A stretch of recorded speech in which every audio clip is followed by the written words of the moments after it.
예, 이제 여기 시행세 측에서 애플리케이션 가이드라인에서 현재 이제 빌딩 블록 1, 2, 3까지 쭉 이야기를 해왔어요. 그러니까 지금 앞에 이제 그 인슈런스 컨트랙트에 대한 데피니션, 뭐 이제 계약에 대한 어떤 그 기본적인 그 리거, 바인딩, 그죠? Rights and obligation 이런 부분들 이야기하고 그 다음에 이제 보험 계약에 포함되는 거 이런 것들 이제 쭉 얘기하고 significant한 인슈런스 리스크 이야기하고 그 다음에 이제 빌딩 블록 1, 2, 3까지 그죠? 물론 이제 빌딩 블록 1 그 estimate of future cash flow에 대해서는 뭐 기준서에서도 좀 내용이 나와 있는데 그거를 이제 더 보다 이제 여러 가지 풍부하게 했고 빌딩 블록 2 디스카운트 레이트 같은 경우는 뭐 딱 한 절 있는 거를 이제 여기서 설명을 추가적으로 하는 거고 이제 빌딩 블록 3인 리스크 어드저스먼트도 기준서에는 이제 딱 한 절 있는 거를 이제 쭉 설명을 해왔어요. 그리고 이제 저번 시간에 제가 이제 그 컨트랙 바운더리 안에 들어가는 현금 흐름 중에서 이제 프리미엄 received from the policy holder 이 부분 하고 그 다음에 이제 payment to policy holder 인슈런스 리스크 관련된 그 부분 관련해서 이제 그 가장 그 기초적으로 글로벌하게 많이 쓰는 그 모델에 대해서 설명을 드렸어요. 그죠? 근데 그런 부분들은 이제 쭉 계속 업그레이드를 해야 돼요. 그런 부분이 이제 주로 IAA의 International Actuarial Association의 그 모노그래프로 이제 나와 있다 그랬죠, 제가. 거기에 이제 디스카운트가 첫 번째 나오고 그다음에 이제 리스크 어드저스먼트 따로 나오고 그다음에 이제 스토캐스틱 모델, 스토캐스틱 모델링 이런 것들이 나오는데 이런 부분들은 이제 그 사실 한국에서 되게 보기가 힘들어요. 그러니까 읽기가 힘들고 이해하기 힘든 게 첫째는 영어로 되어 있고 기준서에 대한 어떤 해설을 하면서 여러 가지 이제 실무적으로 글로벌리 해왔던 부분들을 정리하면서 또 굉장히 탑 프로페셔널들이 이제 정리를 하고 이제 IA에서 나온 거기 때문에 특히 스토캐스틱 모델링 같은 경우는 제가 지금 이제 번역하는 것도 도와줄 건데 일부분 거기에 이제 그 지금 번역을 맡은 모 회사의 그 담당자가 이건 뭐 처음 보는 거라 그분은 이제 뭐 그 미국 쪽 시험을 계속 보고 이제 업무를 이제 어느 수준으로 하는지는 제가 자세히 모르겠지만 어쨌거나 그쪽에 대해서 계속 이제 그 트랙으로 따라하는 분이기 때문에 상당 정도 널리지가 있는데도 잘 모르는 새로운 모델들이 많아요.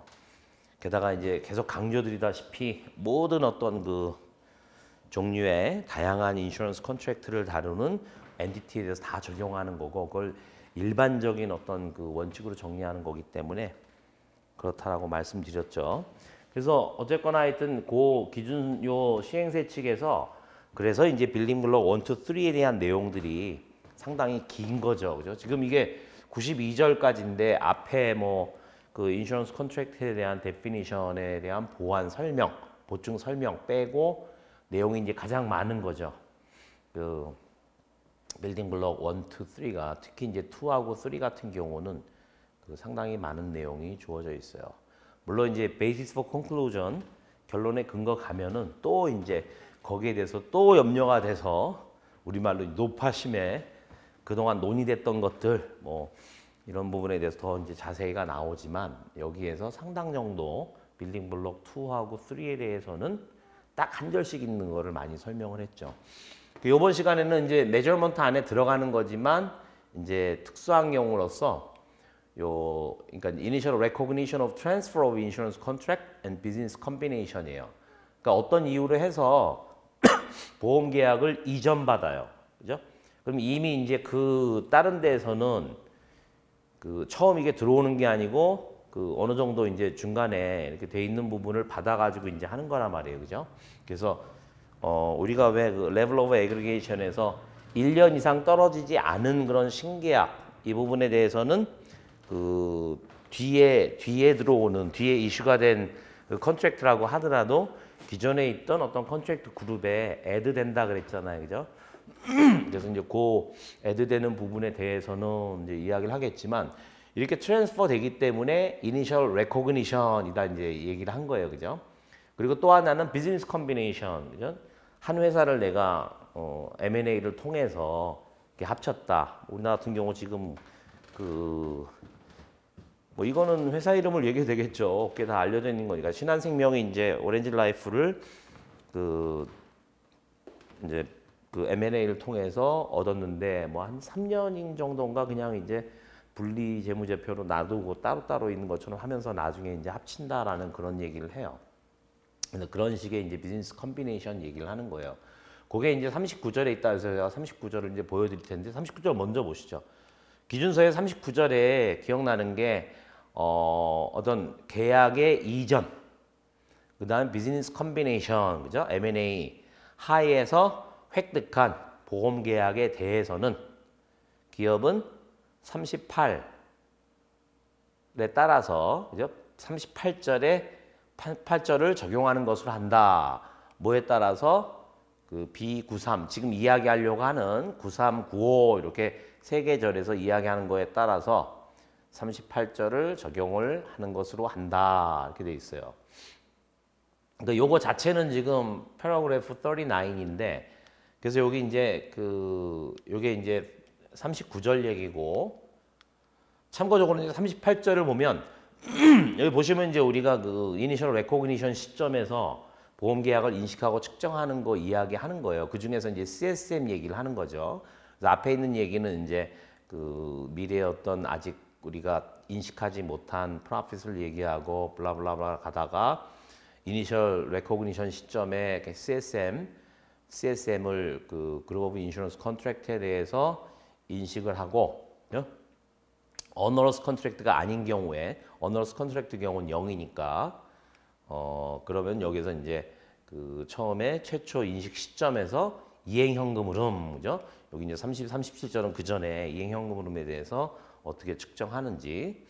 그 다음에 뭐 이제 이런 부분은 이제 부가적으로 나오는 이런 부분, 요 38절에 따라서, 그러니까 이행현금 흐름을 그때 시점에서 항상 우리가 이행현금 흐름은 뭐 이니셜 레코그니션 시점에서는 이제 LRC만 있는 거지만 내가 딱 비즈니스를 득했을 때 그때를 이제 이니셜 레코그니션 시점처럼 하면서 어떻게 돼요?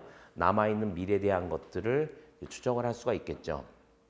이제 만약에 이제 뭐 비즈니스 트랜스퍼가 올 때 그 이전에 측정했던 그런 결과들을 받을 수 있으면 좋겠지만, 그죠?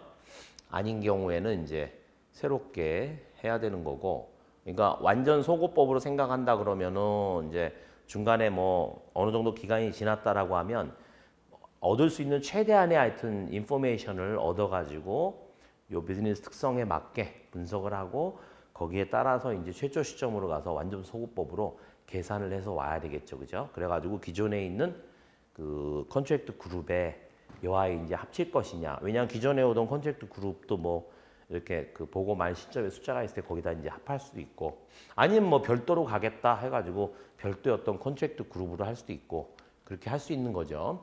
그리고 엔티티가 보험계약, 발행된 보험계약 내지는 보유하고 있는 재보험 계약 이거를 획득을 하는 경우에, 어콰이어 하는 경우에 뭐로? 그러니까 이제 어떤 인슈런스 컨트랙트를 이전하거나, 그죠? 근데 이전하는 게 어떤 새로운 비즈니스를 하려고 하는 그런 면이 아니라 그냥 이전만 하는 거죠. 아니면은 비즈니스 컴비네이션, 그죠?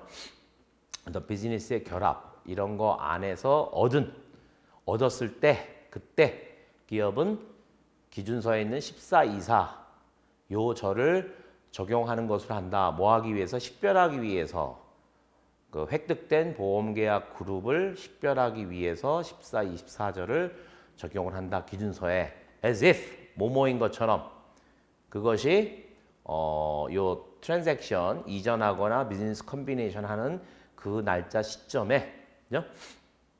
마치 새롭게 어콰이어 된 것처럼 이렇게 이제 계약 그룹을 아이덴티파이 하는데 14 이사는 뭐죠?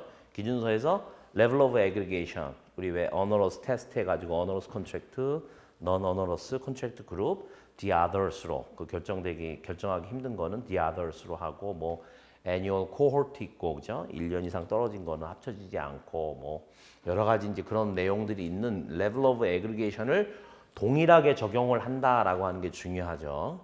우리가 직접 이제 발행하거나 뭐 아니면은 그 재보험 회사에 이제 씨드아웃한 그런 보유 재보험 계약에 대해서 하는 거와 똑같이 레벨 오브 애그리게이션을 통해서 컨트랙트 그룹을 확정을 해야 돼요. 별도로 하던 기존에 있는 거에다가 합하던 그런 이야기를 하고 있는 겁니다.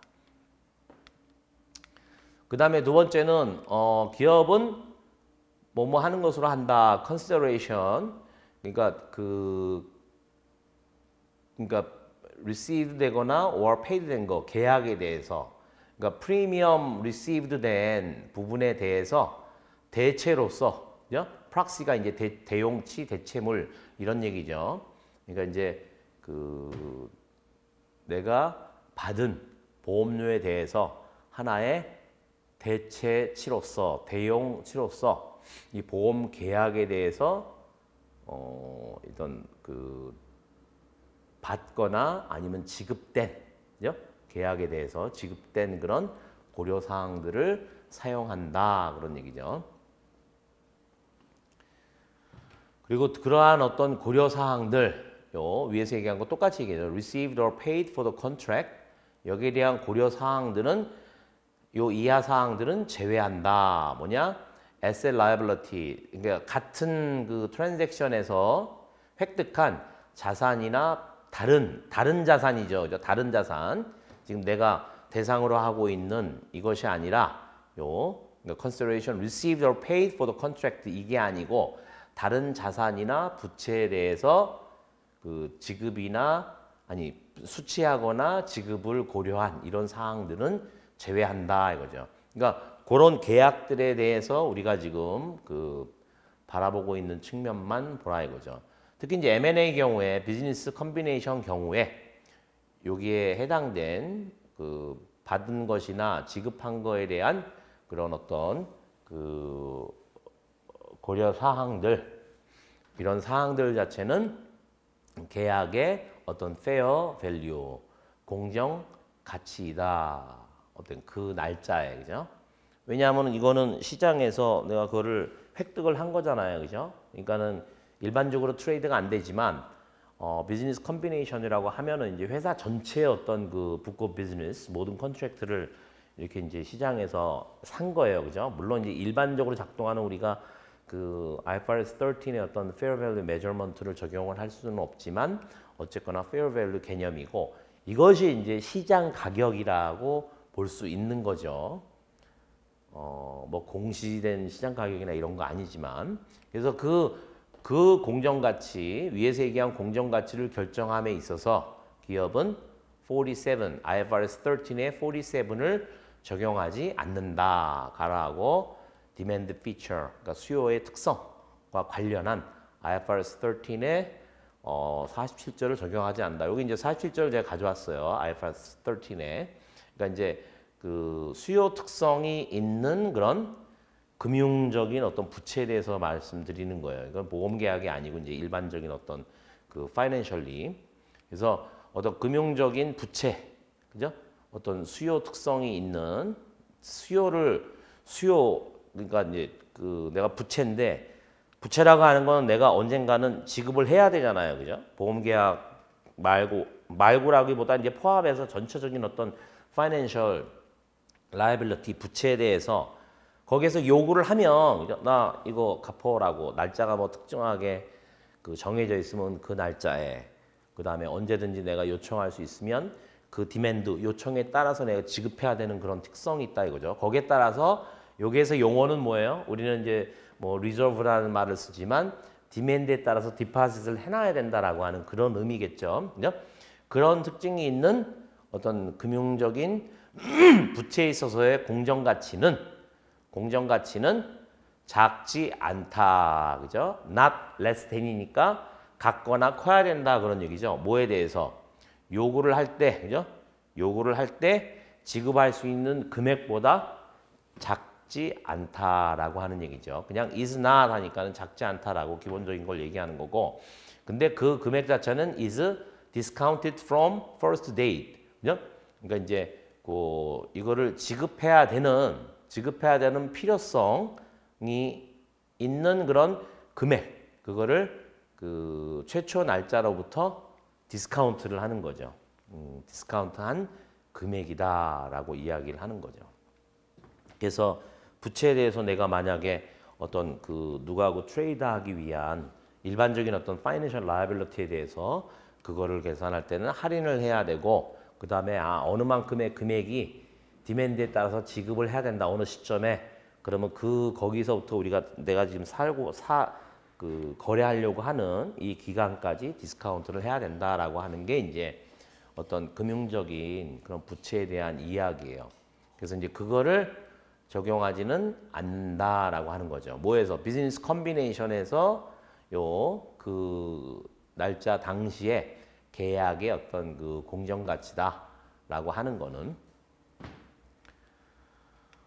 다른 거죠. 이제 기준 자체가 그거는 이제 시장 가치, 트레이드 되는 어떤 시장 가치라는 기준인 거고 여기서는 지금 이제 그 M&A 때니까 물론 그 이거 자체도 이제 IFRS 17에서의 어떤 그런 시가라고 하는 건 이제 current assumption으로 한 거라 그랬죠. 원가가 아닌 시가의 개념이고 이제 fair value에서는 정말 시장 가치인 market price를 얘기하는 건데 그런 정상적인 거하고는 이제 다르다라고 하는 그런 의미로 이해를 하시면 되고 원리적으로는 어쨌거나 내가 예상하는 미래의 어떤 현금 흐름이라고 하는 거는 이제 요청에 의해서 아니면 보험계약 같으면은 보험계약에서 정해져 있는 그 날짜에 그죠? 물론 이제 그 인슈런스 이벤트가 발생하는 경우는 정해져 있진 않죠, 그죠? 그 언제 이게 요구될 것인가라고 하는 부분이 랜덤하기 때문에 그거는 이제 어떻게 보면 디맨드라는 일반적인 용어보다는 우리는 이제 리저브라는 표현을 쓰는 거죠. 물론 이제 그것도 돈을 달라 클레임하는 거는 디맨드하고 같은 의미지만 그 차이를 이제 이해하시면 될 것 같아요. 그리고 또 하나는 이제 그 55, 59는 기준서에서 그 간편법인 Simplified Approach인 PAA에 대해서 이야기하는 거예요. 그 절에서 LRC, 그죠? 우리가 이제 이거 강조했죠. PA를 적용하는 거는 LRC에다가만 되지 LIC는 안 된다. 기발생은 GMA를 통해서 해야 된다. 다시 한번 명확하게 이야기하고 있어요. 그죠? 55, 59, 55, 59절에서 얘기하는 미래 자녀 보장 부채에 대해서 그 PAA를 적용하지 않는다면, 그죠? 그러니까 전체 부채에 대해서 LIC, LRC에 대해서 GMA를 적용한다면 언제 최초 시점에, 그죠? 그러면 최초 시점에 그렇게 적용하지 않는다면 최초 시점에 CSM은 계산이 돼요. 어떻게 해서? paragraph 38 뭐예요? 여기 발행된 어떤 그 보험 계약을 획득하는 경우죠. 트랜스퍼죠. 그런 경우에는 38절 앞에서 봤죠. 왜? 38절 얘기하고 39절에서 비즈니스 컨비네이션 트랜스퍼 or 비즈니스 컨비네이션하고 이제 38절에서 이제 CSM에 대해서 우리가 이니셜 레코그니션 시점에서 그걸 어떻게 측정하는지에 대한 이야기 나온 거 38절. 그리고 65 이거는 보유 재보험 그죠? held니까 요 보유 재보험 계약에 대해서는 65. 65는 이제 기준서에서 그 IFRS 17 스코프가 그 모든 계약에다 적용이 되지만 이제 보유 재보험 계약에 대해서는 별도로 그 특성이 있기 때문에 별도로 이제 어떤 그 기준을 이야기한단 말이에요. 특히 이제 측정과 관련해서 매저와 관련해서 거기에 이제 65절이 거기에 해당되는 거예요. 그래서 그 CSM이라고 하는 거는 이제 이렇게 38절 발행 보험 계약에 대해서 내가 이전 받은 거, 그다음에 이제 그 보유 재보험에 대해서는 65절 이거를 하는데 거기에서 이제 그 내가 수취하거나 지급해야 될 그런 그 고려 사항, 고려 금액, 그 계약에 대해서 대용치죠. 프리미엄 received or 지급된 거. 요거는 뭐 이제 프리미엄 received, 그다음에 이제 paid는 뭐 다른 의미니까 최초 인식 시점에 내가 수취한 보험료, 그다음에 기존에 지급한 이런 것들의 어떤 대용치로서 보험 계약에서 지급하고 그 수취된 그런 고려되는 금액들 이런 것을 사용하여서 그리고 이제 38절, 65절 요 각각에 대해서 그 절들을 적용을 해서 그렇게 CSM이 결정이 돼야 된다라고 하는 거죠. 그래서 우리가 일단 내가 컨트랙트 그룹을 하나 확정을 해서 가져가고 있는데 중간에 어떤 신계약 넣는 거하고 거의 같은 그 차원에서 이해를 하시면 될 것 같아요. 물론 이제 그 이전되는 계약이 최초 인식 시점에 하는 걸로 이렇게 적용을 할 수 있겠지만 그 이전에 그 회사에서 측정된 결과가 있으면 여하이 잘 이제 그 니고시에이션을 해서 그 숫자를 가져오고 그걸 밸리데이트 하면 좋겠죠. 근데 어썸션 자체가 지금 현재 저 회사하고 내가 지금 있는 엔티티하고 이제 무척 달라서 여기에 들어온 이상은 이거를 써야 되는지 아니면은 상당히 그 언더라이팅 어떤 히스토리나 클레임 히스토리가 달라서 다른 그런 계약군이니까 예약은 이질적이다라고 하면 그러면은 이제 별도로 가져가야 되겠지만 합하게 되는 경우에는 이제 그런 결정을 하고 나면 신계약 들어가는 거하고 유사하게 하되 그 전에 인포메이션이 그 obtainable 하면 얻을 수 있으면은 그거를 반영을 해서 그렇게 이제 그 시점에 CSM을 계산을 해야 된다 그런 얘기죠. 근데 실무적으로 보게 되면은 저보고 하라 그러면은 일단 그 M&A 대상이 되는 그 회사에 엔티티 스페시픽이긴 하죠, 그죠? 어썸션이 이제 다르기 때문에 그런 것들을 득해가지고 어떻게 과연 그 결합을 시키는 게 합리적인지 이 부분의 어떤 구체적인 사항들은 그 회사의 어떤 그 액추어리어 프로페셔널들의 능력에 달려 있다 그런 생각이 들어요. 여기서는 일반적인 얘기를 하는 거고 38 이제 요 이제 CSM에 대해서 이야기하는 거죠. 아까 나왔던 걸 제가 그대로 또 다시 넣어놨네요. 65절은 이제 그 저기 보유 재보험 계약에 대해서 이야기하는 거예요. 그래서 아시겠지만 보유 재보험 계약 같은 경우는 여기에 따로 이렇게 이제 규정 나와 있는 걸 65조를 제가 가져와서 넣었어요. 그래서 그 보유 재보험 계약에 대해서는 CSM이라는 게 없고 대신에 이제 바로 그냥 넷 코스트와 넷 게인으로 그렇게 해가지고 재보험사부터 이제 재보험을 내가 판매하고 내가 보유하고 있는 거니까 그런 특징이 있다. 그래서 두 가지를 이제 비즈니스 트랜스퍼나 아니면 M&A를 통해서 하는 경우에 두 가지가 이렇게 다르게 정의가 된다. 동일하게 그렇게 이야기했고 그 다음에 이제 95절 연이어 가지고 이제 그 발행된 보험 계약을 내가 획득하는 그죠? if 그렇게 획득된 보험 계약이 만약에 손실 계약이에요. 어너러스예요. 그죠? 뭐 내가 그 어쨌거나 뭐 트랜스퍼 보험 계약 트랜스퍼나 M&A를 통해서 획득을 했는데 어너러스니까 안 받겠다 이럴 수는 없는 거 아니에요. 그죠? 그러니까 그 여기서는 이제 발행 보험 계약 획득된 발행 보험 계약이 어너러스 하다면 47은 이제 어너러스 컨트랙트와 관련된 절이에요. 그렇다면 엔티티는 그 액세스 그러니까 어너러스 하다는 거는 fulfillment cash flow가 뭐죠? 더 증가했다는 얘기죠. 왜냐하면 이제 그 아웃고 클레임 그러니까 캐시 아웃플로우에서 인플로우를 빼잖아요. 그죠? 물론 할인을 하지만 그때 액세스라고 하는 거는 그만큼의 손실분이라는 얘기죠. 손실분. 그 내가 이제 그 하나의 그 어떤 수취하고 지급해야 될 그런 고려 사항에 해당되는 금액 그거를 넘어요. 이 액세스가 넘게 된다.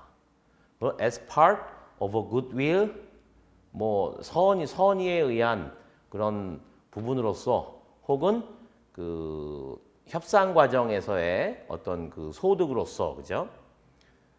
이 그러니까 비즈니스 컨비네이션 M&A 하에서 획득된 계약으로부터의 그죠?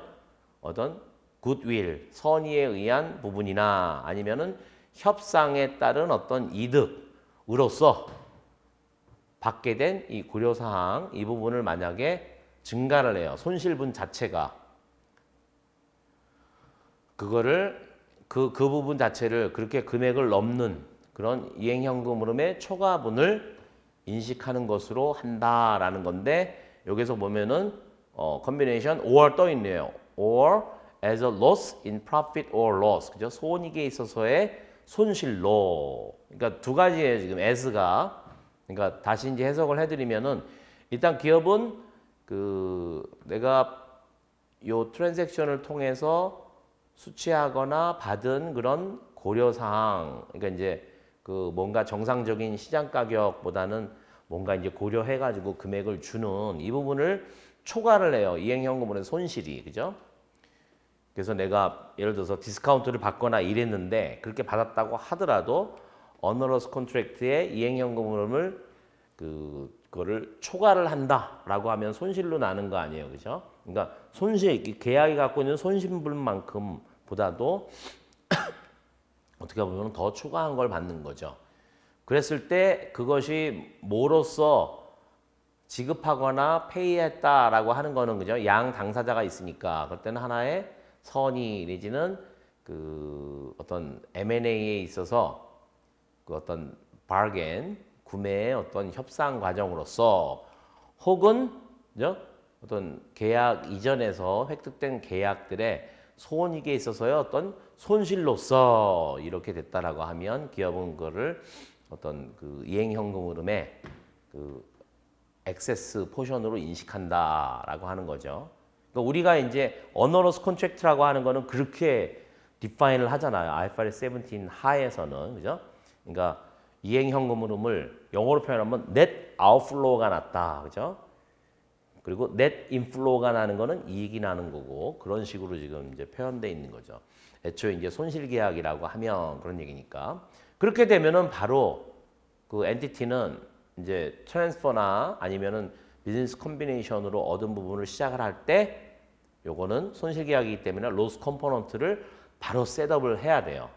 LRC에 대해서 우리 이미 기준서에서 이제 중간에 non-onerous contract가 onerous contract로 전환되는 경우에 LRC에 그만큼 바로 PL에서 손실로 인식한 부분을 부채에서도 손실 요소로 쌓아놓고 차츰차츰 이제 상각을 해나가잖아요, 그죠? 이미 손실로 인식했기 때문에 그 이후에는 이제 어떤 우리가 서비스를 제공함에 따라서 이익으로 전환이 돼요. 그런 경우 이제 기준서에서 봤단 말이죠. 그래서 LRC에 대해서 로스 컴포넌트를 셋업을 해야 돼요. 뭐만큼? 그 초과분만큼. 그죠? 그래서 초과분이 이행현금 흐름의 net outflow다 이해하시면 돼요. 그죠? 중간 협상 과정에서 뭐 하여튼 선의에 의해서 디스카운트를 해줬건 뭘 해줬건 그런데 원래 이게 손실 계약이기 때문에 뭐 디스카운트를 주거나 협상을 잘해가지고 하여튼 그렇게 했다고 하더라도 이행현금 흐름의 초과분이 아직도 있어요. 그거를 넘는, 그죠? 디스카운트를 받았지만 그걸 넘는 분이 또 있어. 예? 이미 이제 어너러스기 때문에 이제 그런 초과분에 대해서 로스 컴포넌트를 셋업을 해야 되고, 그다음에 요게 이제 어너러스 컨트랙트에 대한 기준서에서의 해당되는 절들이거든요. 이거를 적용을 해요. 뭐 하기 위해서?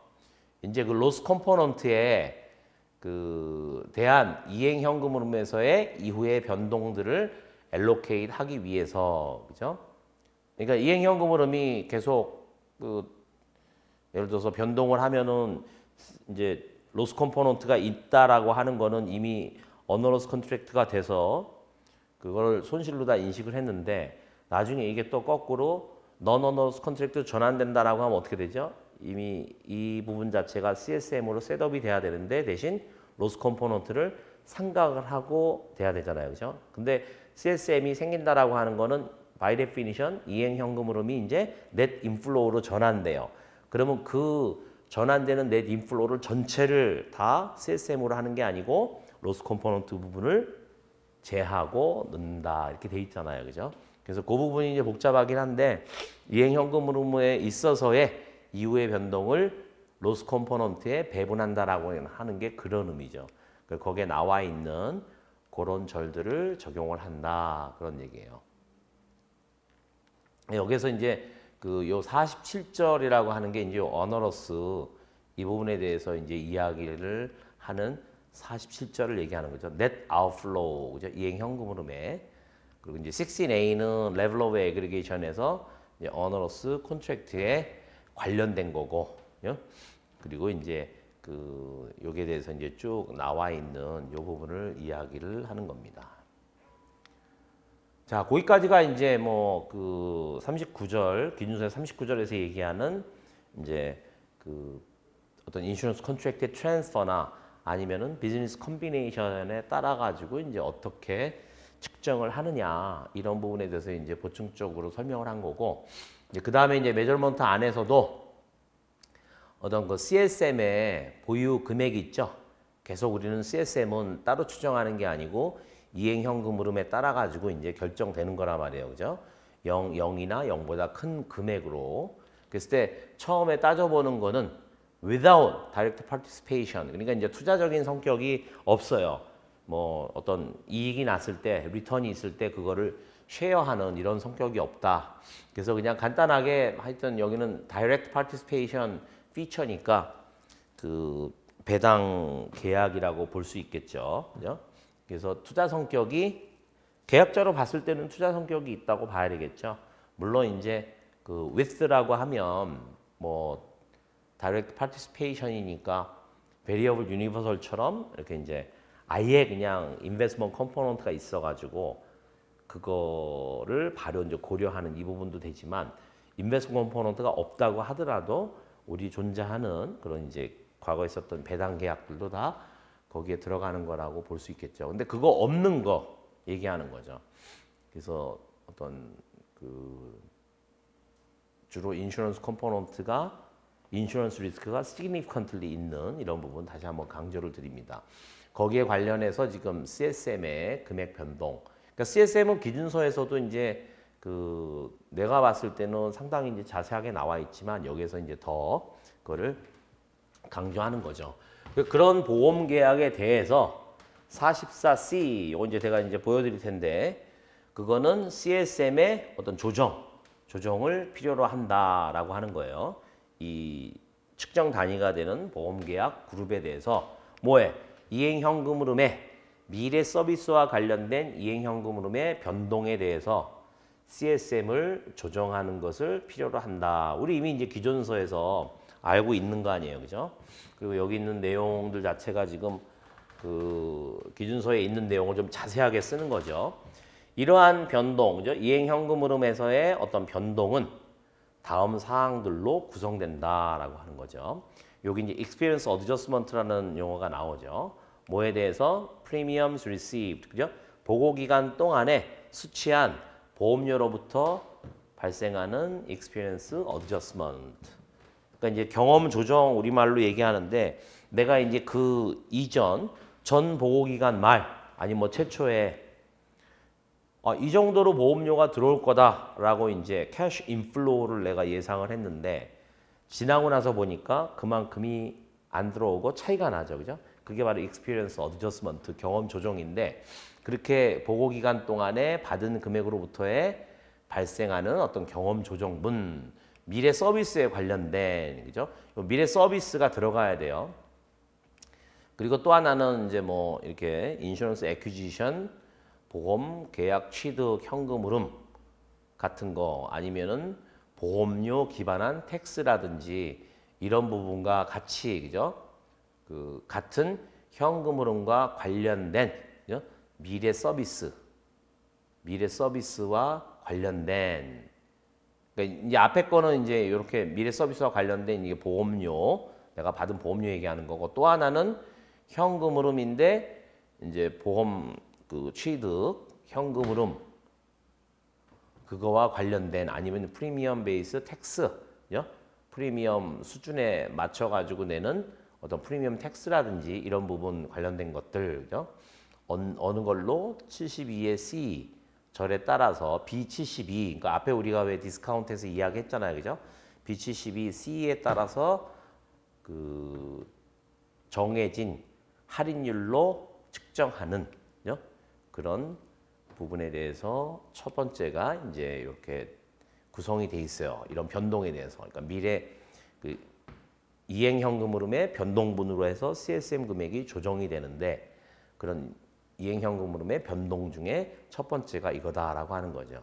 그러니까 원래대로 하면은 프리미엄이라고 하는 거는 클레임 같으면은 어떻게 돼요? 내가 그전 보고 기간에 지금 보고 기간 말 시점에서 미래를 추정할 때 클레임 이 정도 나가겠다라고 예상했는데 그 전에 예상한 거하고 지금 한 거하고 다르다 그러면은 그거는 미래에 대한 거는 이건 CSM에 영향을 미치죠. 그죠?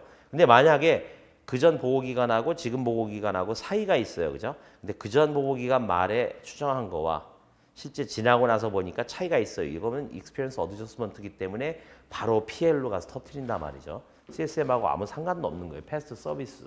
근데 보험료라고 하는 거는 이 기간에 내가 받았다고 하더라도 그죠? 이렇게 퓨처 서비스와 관련이 되는 수치 보험료. 그죠?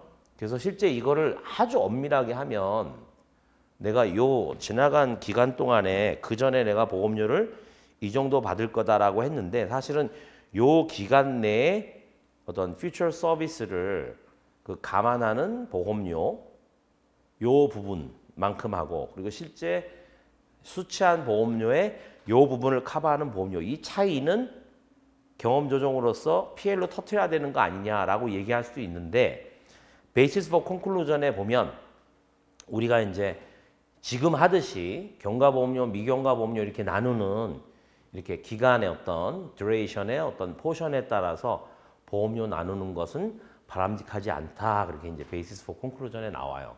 그래서 보험료 관련된 거는 비록 우리가 정확히 엄밀하게 하면은 그렇게 구분을 해서 내가 그 전에 예상한 어떤 보험료하고 그 실제 수치한 보험료 경험 조정으로 해서 바로 PL에서 터트릴 수 있을 것 같지만 결론의 근거에 보면 보험료는 그렇게 그거를 undivisible 그러니까 나누는 게 바람직하지 않다. 그래서 경험 조정의 하나의 예외로 이야기를 해요. 보험료는. 그래서 보험료라고 하는 건 항상 우리가 미래 서비스를 커버하기 위해서 미리 받잖아요. 그죠? 그런 의미이기 때문에 그 보험료 자체는 그렇게 지금처럼 경과 미경과 나눠가지고 그렇게 해서는 안 된다. 바람직하지 않다 그러는 게 하지 말라는 얘기겠죠. 그죠?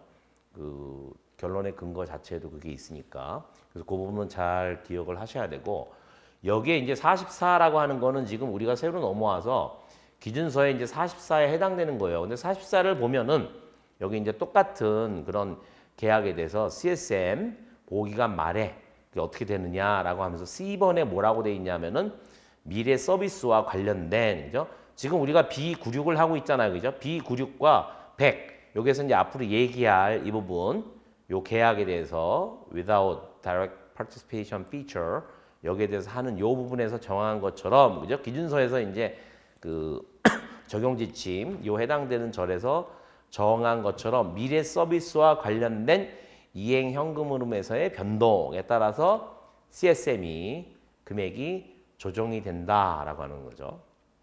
근데 그거는 뭐냐? 그렇게 바뀌지만 그게 여기 대 이하에 해당되는 거는 제외한다 그런 얘기를 했죠. 요거 자체가 이제 기준서 할 때 되게 좀 까다로웠는데 까다로웠기 때문에 제가 다시 설명을 드릴게요. 그러니까 미래 서비스와 관련한 그죠? 이행 현금 흐름 그 변동분을 어떻게 돼요? 미래 서비스 관련된 거니까 이건 CSM 금액으로 조정을 하게 돼 있단 말이에요. net outflow면 CSM에서 까야 되고 그죠? 제해야 되고 죄송합니다. 만약에 net inflow가 되면 CSM에 add가 돼야 돼요. 그죠? 바로 내가 PL로 인식을 못 한단 말이죠. 그 이익으로 아니면 손실로 그렇게 돼 있는 부분인데 거기에 대해서 이제 그 어떤 그 이행 현금 흐름에서의 증가가 그죠? 그러니까 그 지금 내가 보유하고 있는 CSM 금액 그거를 만약에 초과한다라고 하면 CSM을 내가 가지고 있다라고 하는 거는 이 계약은 어떻게 돼요? 최초 시점부터 쭉 이어왔을래나 아니면 중간에 뭐 하여튼 그 non-onerous contract로 전환됐다고 하더라도 CSM 금액이 있다라고 하는 거는 지금 현재 non-onerous contract예요. 뭐 미래에 대한 예측을 해봤을 때. 근데 다시 보호기간 지나가지고 지금 현재 보유하고 있는 CSM 금액이 있어요. 근데 이행현금 흐름을 미래에 대해서 다시 추정을 해봤더니 미래 이행현금 흐름이 현금 흐름의 어떤 그 증가 이 부분이 뭐를 초과하냐 하면 그죠? 이행 현금 흐름이 증가한다라는 얘기는 넷 아웃플로우가 발생을 하는데 그죠? 손실을 인디케이트 하는데 그게 지금 내가 가지고 있는 CSM 금액을 넘어요. 그죠?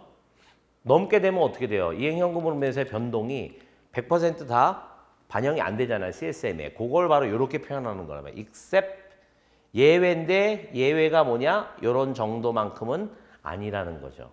그래서 이행현금 흐름의 변동분이 바로 CSM에 영향을 미치는데, 그죠? 애드 되거나 아니면 이제 까나지거나, 서브트랙트 하거나 이렇게 되는데, 만약에 이행현금 흐름에서 넷 아웃플로우가 갑자기 생겼어요. 미래 추정을 할 때. 근데 이 부분이 보유하고 있는 CSM 금액을 초과하면 어떻게 돼요?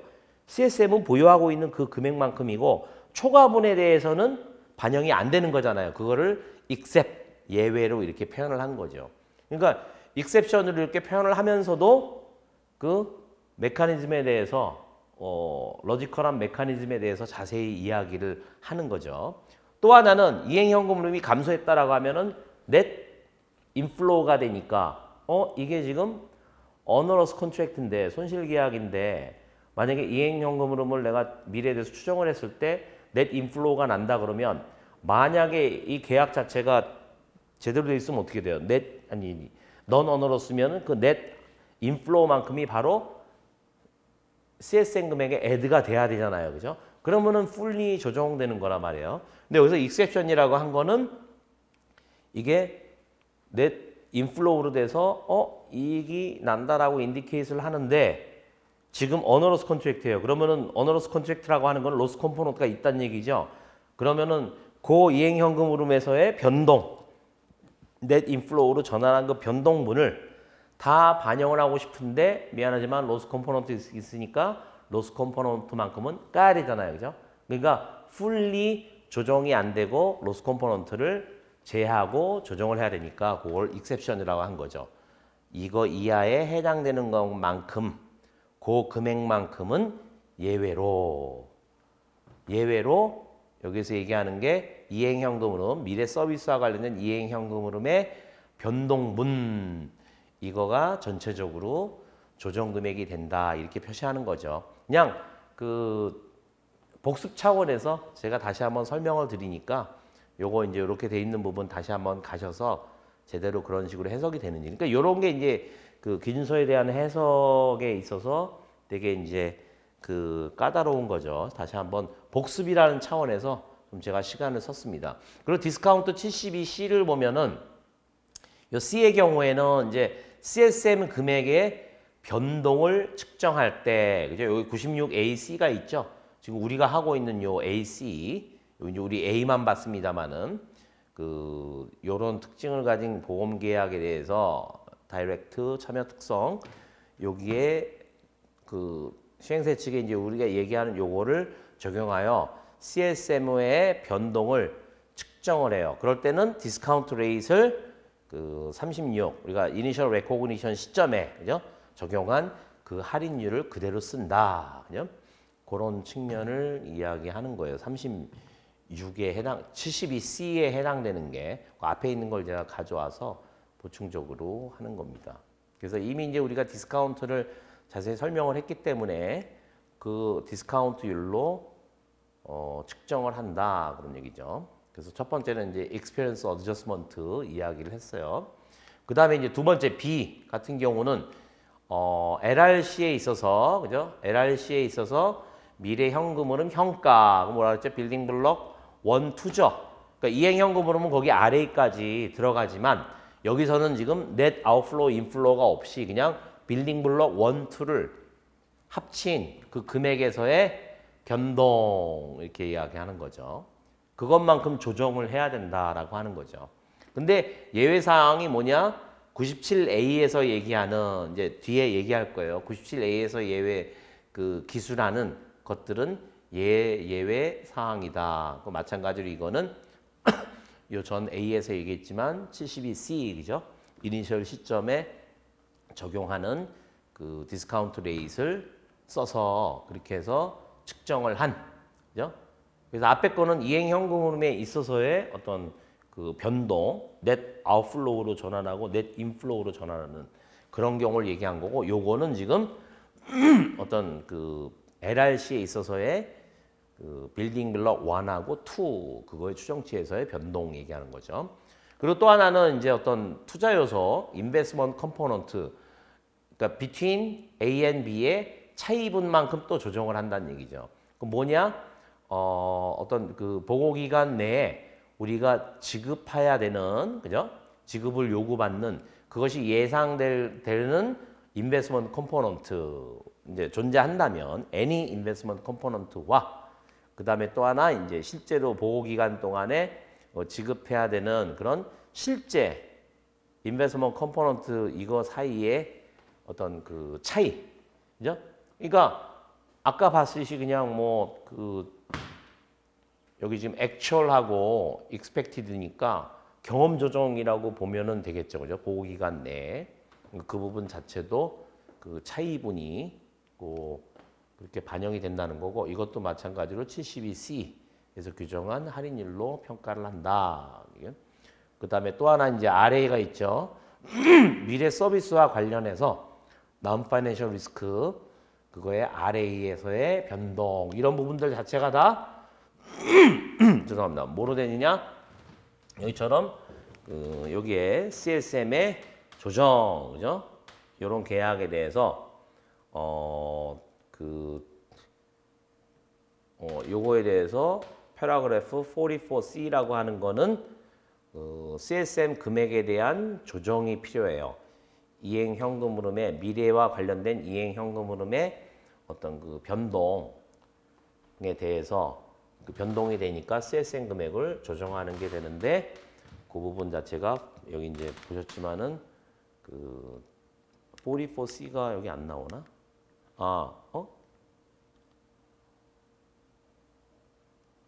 그죠? 패러그래프 44를 제가 전에 보여드렸잖아요. 그죠?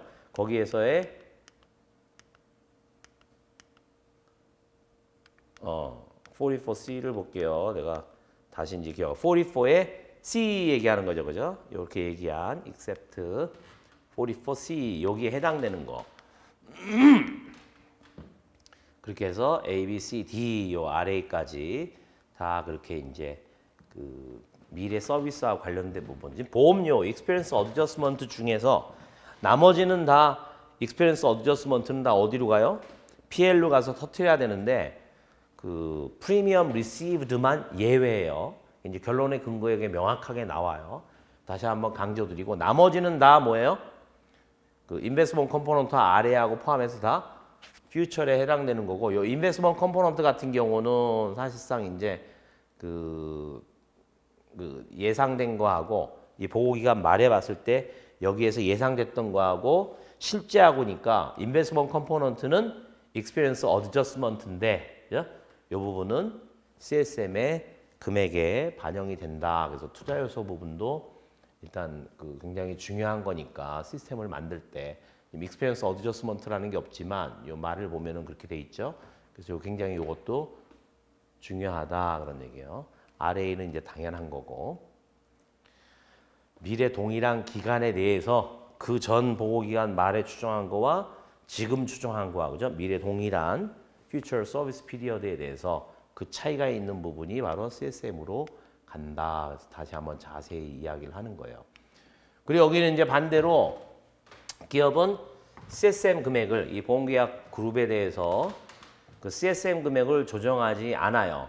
다음 사항에 대해서. 그러니까 이행현금 흐름에 있어서의 다음의 변동 사항에 대해서는 CSM을 조정을 하지 않아요. 왜냐하면 그러한 이행현금 흐름의 변동이 미래 서비스와 관련돼 있지 않기 때문에. 그래서 항상 CSM은 미래 내가 인슈런스 서비스 여기와 관련된 부분이라고 생각을 하셔야 돼요. 근데 여기서 CSM을 조정하지 않는 이유는 미래의 future service, 인슈런스가 빠진 거예요. future service와 관련돼 있지 않기 때문에 그런 얘기죠.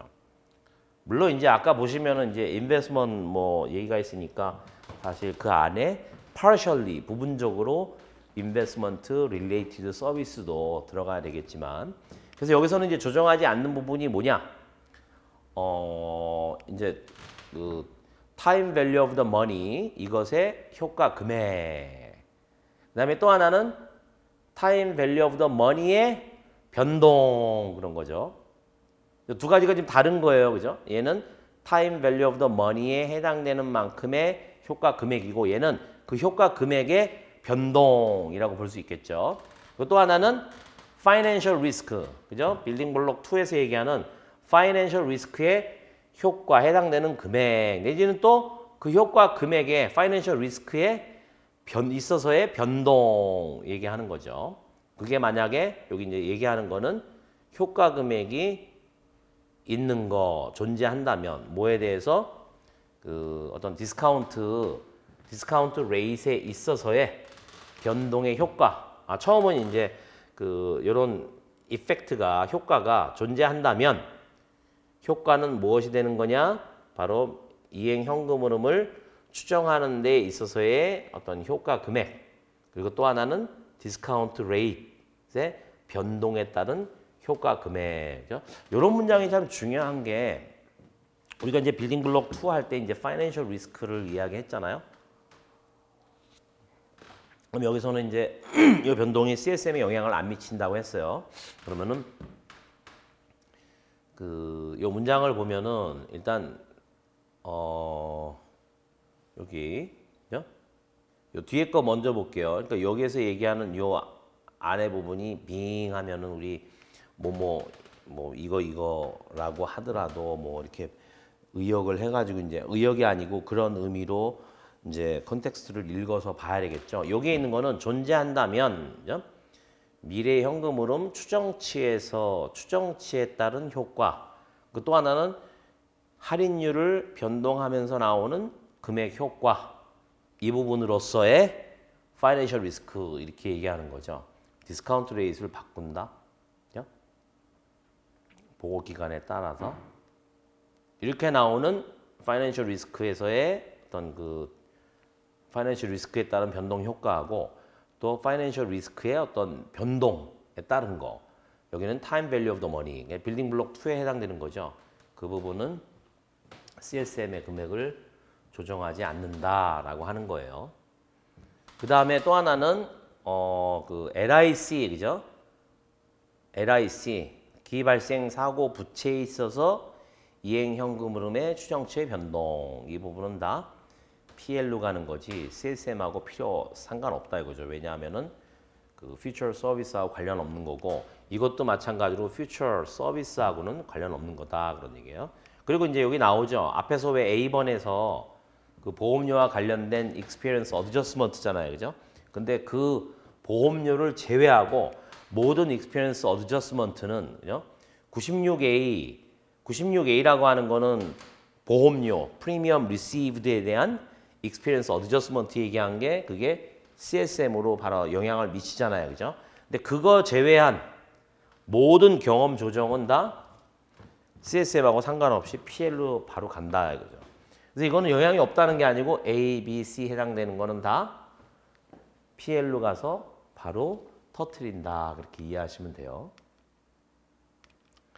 자, 그 다음에 여기에 대한 그 보험 계약에 있어서의 일정한 terms, 조건이라고 하는 거는 엔티티로 하여금 재량권을 줘요. 뭐에 대한? 계약자한테 지급할 그 현금 흐름에 관련해서 재량을 부여해요. 보험 계약에 있어서의 어떤 terms and condition 얘기하잖아요. 그죠? 그래서 이런 discretionary 엔티티가 재량권을 가지고 있는 현금 흐름에 있어서의 변동, 이것도 하나의 뭐로 간주되느냐? future insurance service와 그냥 future service와 관련된 것으로 간주가 되고 and accordingly 따라서 CSM을 조정을 한다 이런 얘기예요. 그죠? 재량권이 있는 그런 지급 이런 얘기를 하는 거죠. 그리고 다음을 결정하기 위해서 어떻게 과연 이게 기업이 재량권이 있는 현금 흐름의 변동이라고 내가 식별하기 위한 방법을 결정하기 위해서 엔티티는 구체화시켜야 돼요. specify.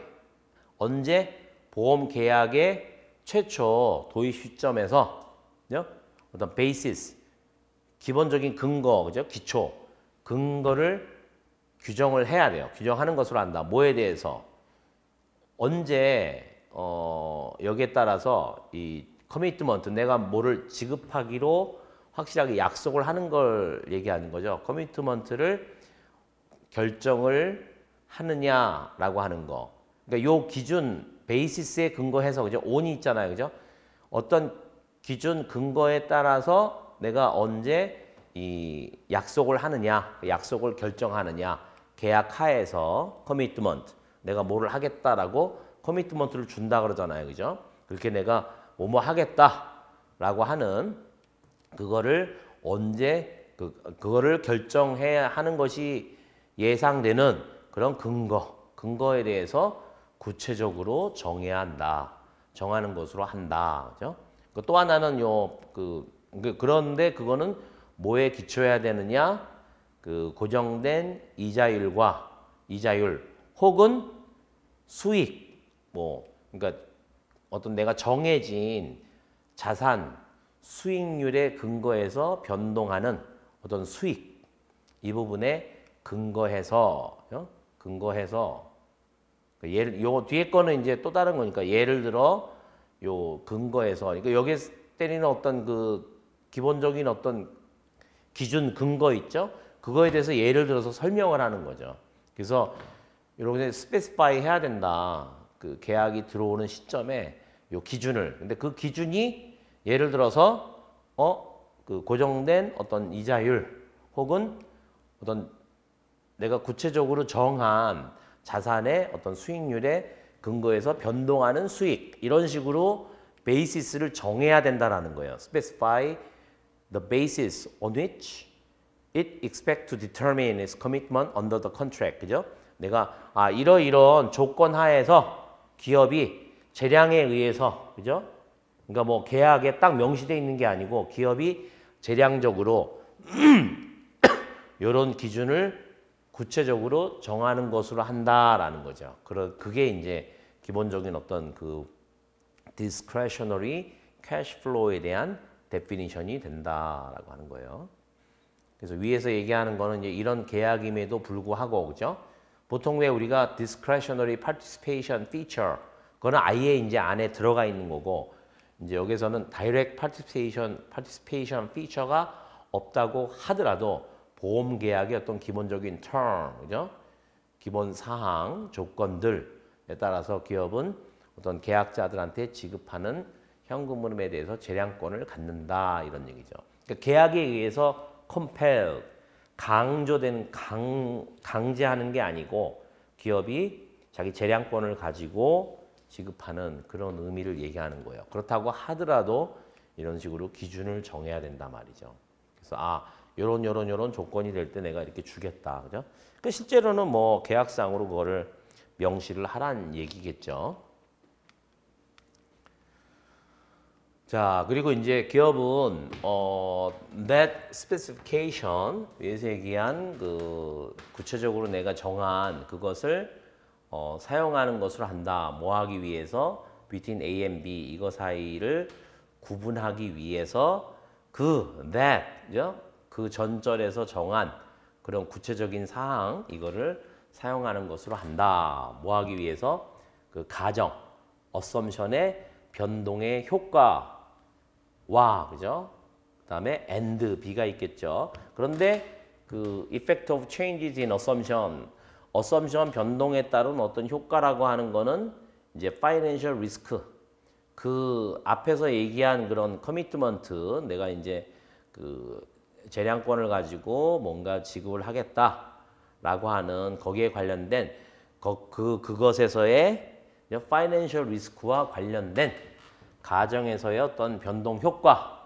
근데 이거 자체는 지금 우리가 이미 얘기했지만은 이거는 지금 CSM 이거를 조정하는 건 항목은 아니란 말이에요. 그죠? 그렇게 되는 그 파이낸셜 리스크와 관련된 가정치의 변동의 효과와 또 하나는 무슨 효과? 그 discretionary change to that commitment. 그 커미트먼트를 또 기업이 재량적으로 자기가 변동시킬 수 있어요. 그럼 변동시키는 거에 따른 효과, 그거 사이를 그거를 구분하기 위해서 구체적으로 정해야 되는 거다. 요거 자체는 뭐냐? CSM을 조정하는 거예요. 그러니까 하나는 CSM을 조정하는 거고 조정하지 않는 거예요. 그죠? 그러면은 처음에 얘기했던 거는 이제 그 파이낸셜 리스크와 관련된 가정 이거의 변동의 효과예요. 그죠? 이 부분은 전혀 CSM으로 그 CSM의 조정 항목이 아니란 말이에요. 그죠? 내가 재량으로 어떤 금액을 지급하겠다. 근데 그 부분에 있어서 파이낸셜 리스크와 관련된 가정의 변동에 따라서 어떤 금액의 차이가 나타난다라고 하면 그 부분은 CSM하고 전혀 상관없는 거예요. 그죠?